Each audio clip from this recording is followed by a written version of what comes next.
Assalamualaikum warahmatullahi wabarakatuh. Saya Natalia Juli Hasti, NPMA 036 dari kelas G. Di sini saya akan menjelaskan bagaimana tahapan untuk membuat semangka tanpa biji. Topik bahasan hari ini yang akan kita bahas yaitu pertama, kita harus mengetahui dahulu morfologi dari tanaman semangka itu sendiri. Kedua, rumusan masalahnya. Kenapa sih dibuat semangka tanpa biji dan kenapa orang-orang itu tertarik untuk membuat semangka tanpa biji ini.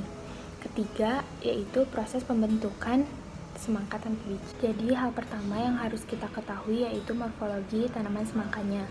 Nah, tanaman semangka ini termasuk ke dalam tanaman semusim yang memiliki akar serabut yang menyebar tidak jauh dari permukaan lahannya. Oleh karena itu, lahan yang diolahnya pun harus gembur. Nah, tanaman semangka ini tumbuh memanjang sekitar 3-5 meter.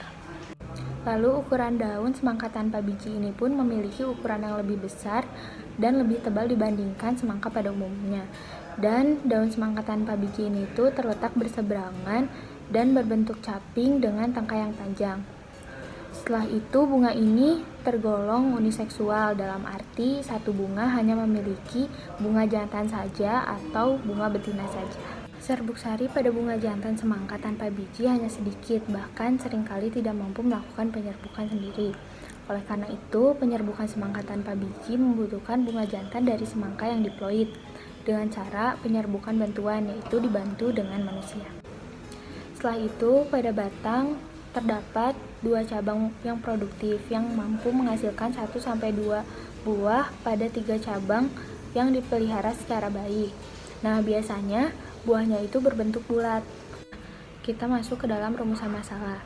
Jadi, rumusan masalah ini tuh diciptakannya buah semangka tanpa biji karena kebanyakan orang-orang tuh sangat suka dengan buah semangka ini. Dan orang-orang merasa terganggu dengan adanya biji sehingga diciptakannya lah semangka tanpa biji. Setelah itu didukung juga dengan kebanyakan konsumen suka dengan tekstur buah yang renyah, berair, dan tanpa biji.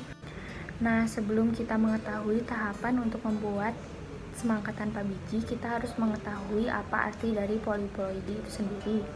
Nah, bisa dibaca dalam PowerPoint bahwa poliploidi adalah keadaan sel yang memiliki lebih dari 2 genom dasar, misalnya 3, 4, atau seterusnya, dengan segmen kromosom yang homolog, bisa juga dengan keseluruhan kromosom homolog, atau juga keseluruhan kromosom yang tidak homolog. Nah, untuk menghasilkan buah semangka tanpa biji ini diperlukan adanya sifat partenokarpi, maksudnya itu tidak melalui proses polinasi dan fertilisasi. Setelah itu, semangka tanpa biji merupakan salah satu hasil dari poliploidisasi. Nah, poliploidisasi itu yang sudah saya jelaskan tadi itu usaha yang dilakukan oleh orang dalam membuat organisme poliploidi. Nah, lalu semangka tanpa biji hasil dari tanaman poliploidi yang memiliki set kromosom atau genom lebih dari sepasang. Setelah itu, tanaman poliploidi melalui metode buatan menggunakan bahan kimia yaitu kolkisin. Jadi telah saya jelaskan tadi bahwa harus menggunakan bantuan manusia dan ini juga dibantu dengan bahan kimia yaitu kolkisin. Sekarang kita masuk ke dalam tahapan pembuatan proses semangka tanpa biji. Nah, bisa dilihat bahwa di sini ada beberapa tahap, yaitu tahap pertama memperlakukan biji semangka yang diploid menjadi tetraploid. Tahap 2 pemberian bahan kimia yang tadi sudah dibahas yaitu kolkisin yang pada bagian yang giat melakukan pembelahan sel, yaitu pada titik vegetatifnya. Tahap ketiga mengawinkan induk tetraploid dan diploid agar mendapatkan keturunan yang diinginkan, yaitu keturunan triploid. Setelah kita mengetahui tahapan secara umumnya, nah di sini sudah terlihat ada skema terjadinya semangka tanpa biji. Nah, bisa dilihat ini ada dibagi 2, yaitu ada semangka diploid yang 2N dan ada yang tetraploid 4N. Nah, yang diploid itu dibagi menjadi 2 lagi, bunga jantannya N sedangkan bunga betinanya N, dan yang tetraploid juga bunga betinanya 2N karena tetraploid adalah 4N, dan bunga jantannya 2N. Setelah itu setelah ada semangka diploid dan semangka tetraploid, diberikan perlakuan bahan kimia tadi, yaitu kolkisin sekitar 0,2%. Lalu terbentuklah semangka tanpa biji, yaitu semangka triploid 3N. Sebagai tambahannya dari yang telah saya baca, bahwa kolkisin itu adalah suatu alkaloid yang diperoleh dari bagian biji atau umbi lapis tanaman Autumn crobus yang termasuk dalam familia Liliaceae. Nah, kolkisin ini dapat melipat gandakan jumlah kromosom tanaman sehingga menimbulkan mutasi duplikasi.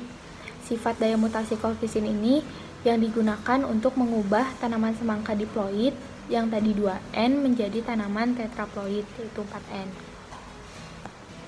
Di sini saya mengambil dari salah satu jurnal. Nah, bisa dilihat sudah ada metode juga perlakuannya.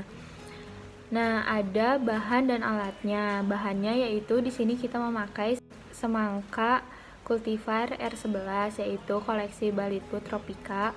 Lalu ada bahan kimianya yaitu kolkisin itu sendiri, lalu aquadesteril, IAA, DMSO, alkohol 70% dan kertas tisu. Sedangkan alat yang diperlukan yaitu ada Erlenmeyer, batang pengaduk, juga pipet mikro.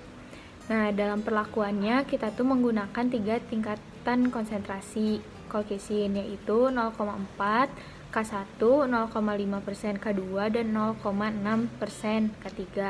Dengan lama perendaman, benihnya itu ada 3 tingkatan juga, yaitu 25 jam T1, 35 jam T2, dan 35 jam T3.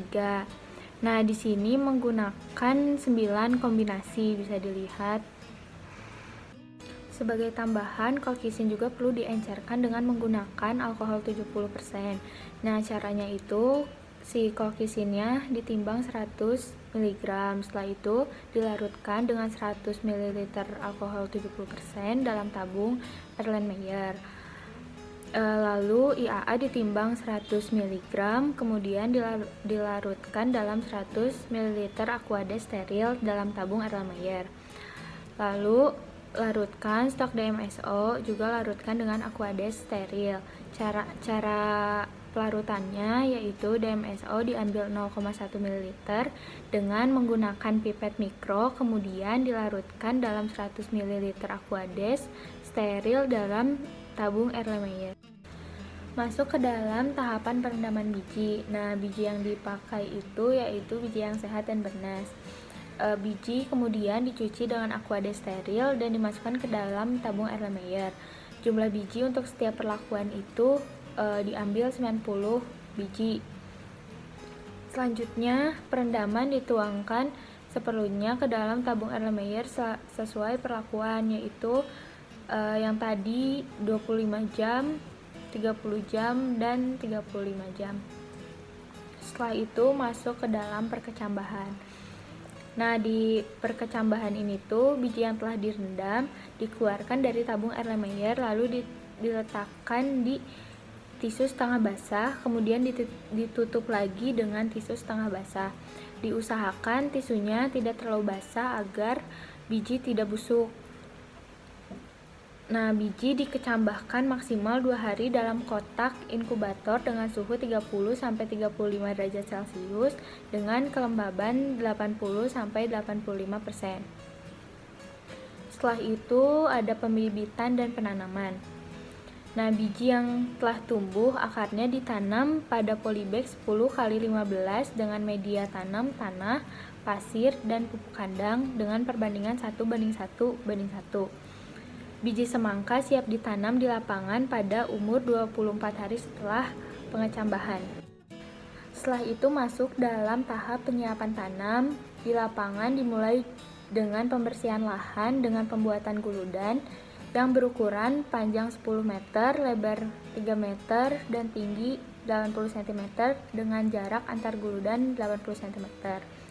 Lalu setelah itu ke penyiangan lubang, yaitu dengan jarak 2,5 meter kali 0,5 meter. Nah, ini tuh bibit ditanam satu semayan per lubang tanaman. Lalu masuk ke dalam tahap pemupukan dengan 450 kg N, 357 kg P2O5 dan 375 kg K2O. Dilakukan ini 5-7 kali. Nah, pemupukan pertama dilakukan saat penanaman sebagai pupuk dasar. Lalu, sebagai pupuk susulannya dilakukan seminggu sekali hingga menjelang panen. Nah, di sini ada hasilnya, yaitu dari 9 perlakuan yang tadi telah dijelaskan dan perendaman biji tadi. Perlakuan konsentrasi kolkisin 0,5% dengan lama perendaman 35 jam ini memberikan persentase perubahan tanaman diploid menjadi tetraploid tertinggi, yaitu dengan rata-rata 8,33%. Sedangkan persentase perubahan jaringan terkecil yaitu pada perlakuan kolkisin yang 0,4% dengan lama perendaman 25 jam, yaitu rata-rata 1,85%. Jadi dapat disimpulkan bahwa dari data yang sudah ada, peningkatan konsentrasi kolkisin hingga 0,5% dengan lama perendaman 35 jam menghasilkan perubahan jaringan menjadi tetraploid yang lebih baik dibandingkan dengan konsentrasi kolkisin 0,6% justru memberikan hasil yang kurang baik. Sekian pemaparan tentang pembentukan semangka tanpa biji. Mohon maaf bila ada kesalahan. Wassalamualaikum warahmatullahi wabarakatuh.